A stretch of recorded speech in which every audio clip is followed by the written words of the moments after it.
Hello, Mirai. It's me. I don't see a sample from either the baby or the mother. Andre said you were going back out to look for them. I know you are still deciding, but I told him you're thinking about leaving the expedition early. As soon as I have results, I'll let you know.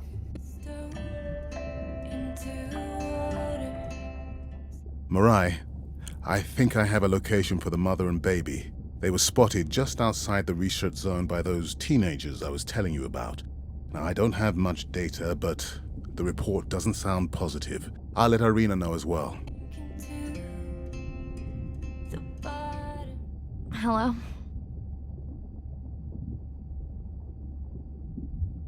Were you asleep? It's the middle of the day. Why does that matter? Did the doctor say anything other than Nana missed the window?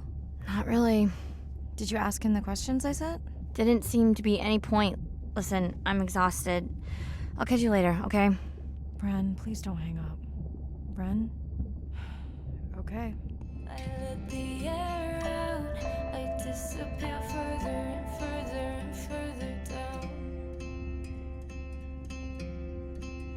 But my breath will rise to the top, rejoin at the surface. Now I'm safe, and what happens above doesn't concern us. There must be. Same night, last dive. We're near the coastal area where Andrea and her mother were last spotted. Suit checked and rechecked. Can't risk any exposure in case the bloom hasn't completely resolved. Hard to swim after absorbing. I'm in. Mirai, are you sure you want to do this dive? I'm okay. And you're sure you want to record in our streaming format? Yes. Ready? Recording now. Tonight we're recording from the open ocean in the Western Pacific. For those of you who are returning, we're trying to get an updated status on the mother and baby sperm whale that we've been following on our stream. We're recording tonight's stream because we have reports that the mother whale is distressed, and we don't want to surprise viewers if these reports are true. After discovering a whale fall in our research zone, we suspected that the whales may have been exposed to a toxin or pathogen, and are currently investigating. Samples from several females in the pod tested positive for a toxin that we believe resulted from exposure to a harmful algal bloom near the coastal area just outside our research zone.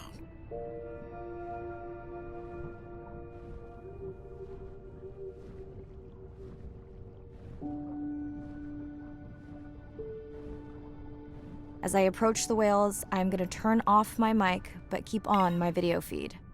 No.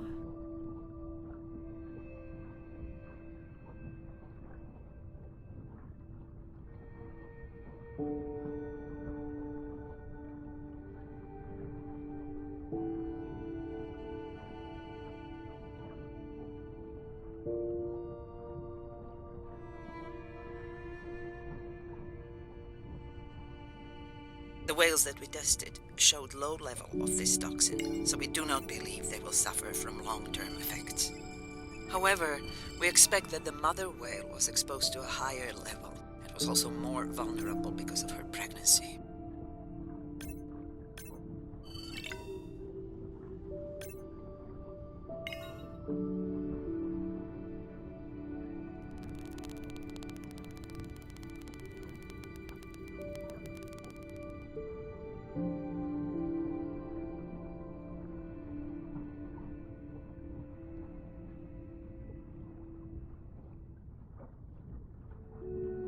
Andre, those orcas sure look like they're threatening the baby whale.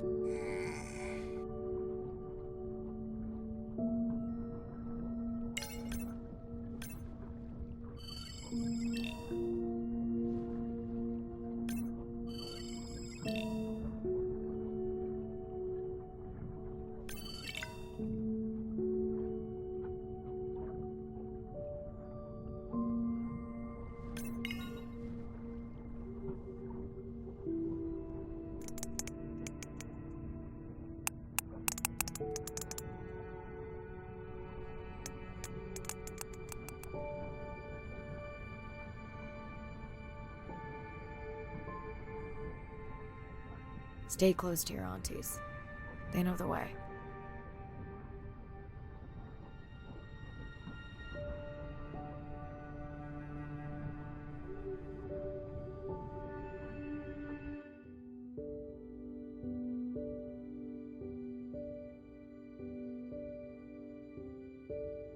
As far as we know, those were the only 2 whales affected by the bloom.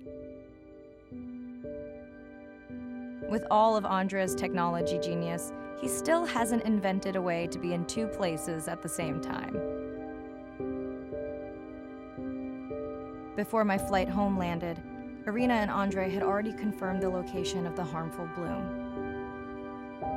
I stayed close to home with Nana until she passed the next year. Ren moved in with me to save money while she finished school, which was great. Mostly. It was Ren's idea to keep the live stream going remotely using one of Andrea's drones. But it was my fabulous idea to have Ren join the stream to choose the questions from the audience. She is definitely a hit. I can't lie. It's great to be diving again. While I was away, the baby became an auntie.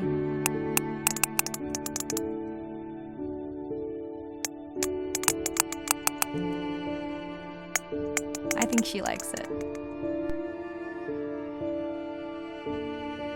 She still buzzes me when I play my coda sounds, so that is still a mystery. But I swear, we understand each other completely.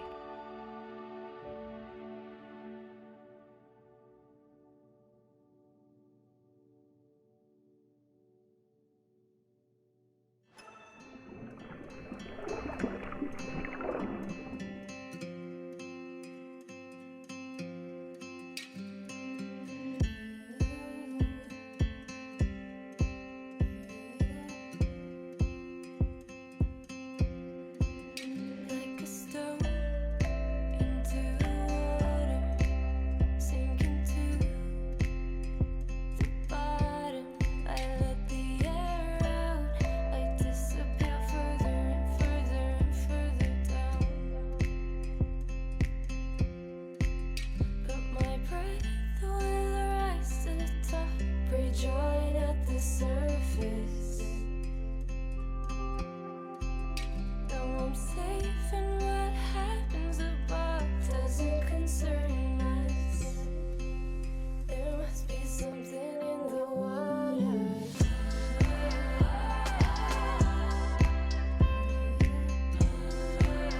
There must be something in the water.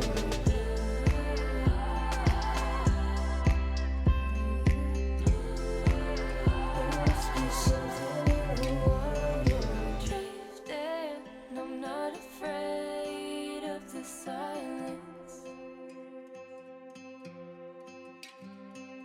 Pressure overhead, but the weight's off my chest. I don't have to hide, I feel the emptiness. I could stay right down here and become the stillness. But if I could go back now, I wouldn't be this strong. I'm alright down here, escaping time. I'm right where I belong.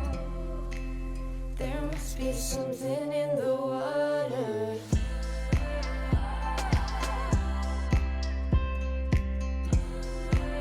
There must be something in the water.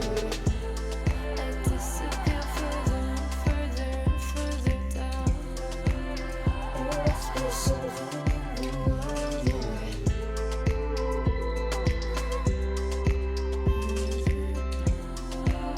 There must be something in the water.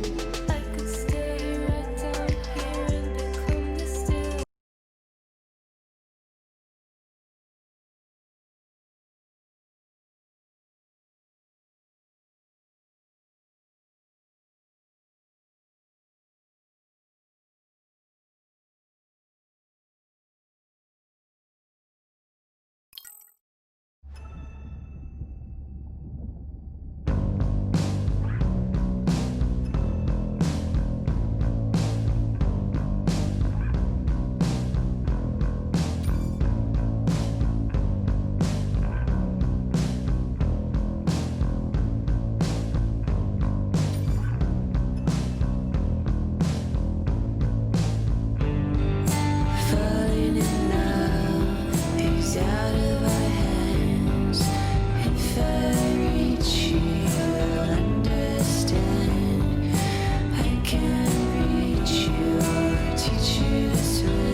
burdened from a time when we thought the ocean was too big to fail.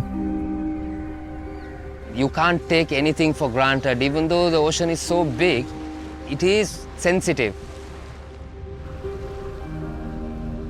The oceans are the kidneys of the earth. They recycle material and filter it out. Most people don't know that. They're not aware. They see the ocean as a sewer that they can dump anything into, and it's out of sight, out of mind. Nothing is out of sight, out of mind on this planet. Everything is connected.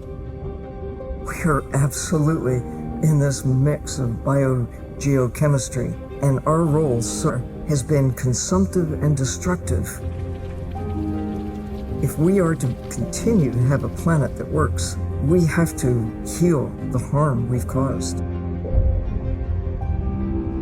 What's the worst case scenario if we deny that the climate is changing, but actually it is, and we do nothing?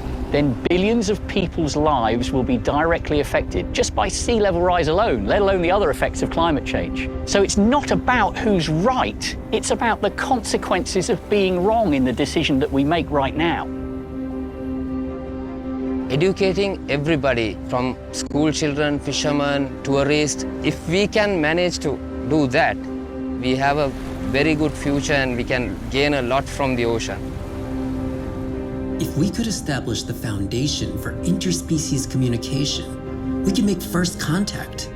And that's where I hope the future goes. Because what we really want is curious, conscientious, and a self-correcting population. You changing can affect all the people around you. To walk instead of drive, to buy a hybrid, to ride a bicycle, to not use single-use plastic. Imagine if everybody did that. The effect would be tremendous. We do have the power of choice about what we eat, what we wear, how we travel, all the things that we do in an everyday way, times 7 billion, will make all the difference in the world. We must protect the ocean, as if our lives depend on it, because they do.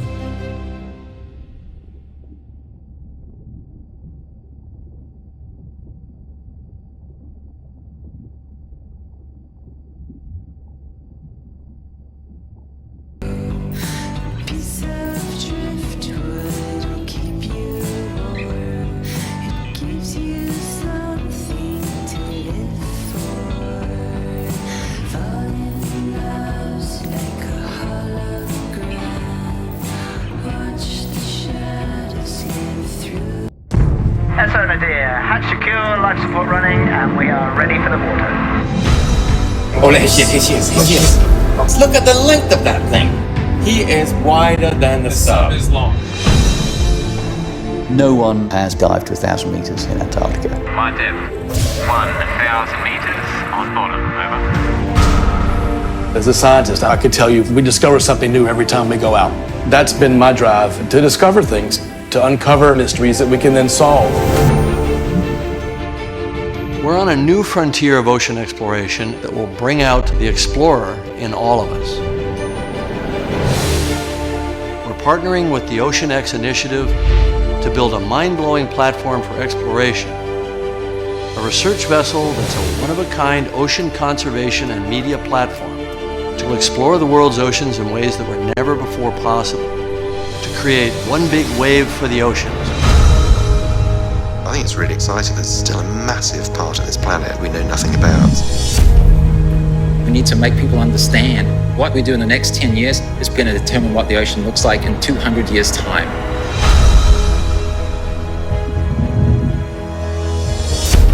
Audiences glued to Blue Planet 2 have been starkly reminded of the problems of plastics pollution.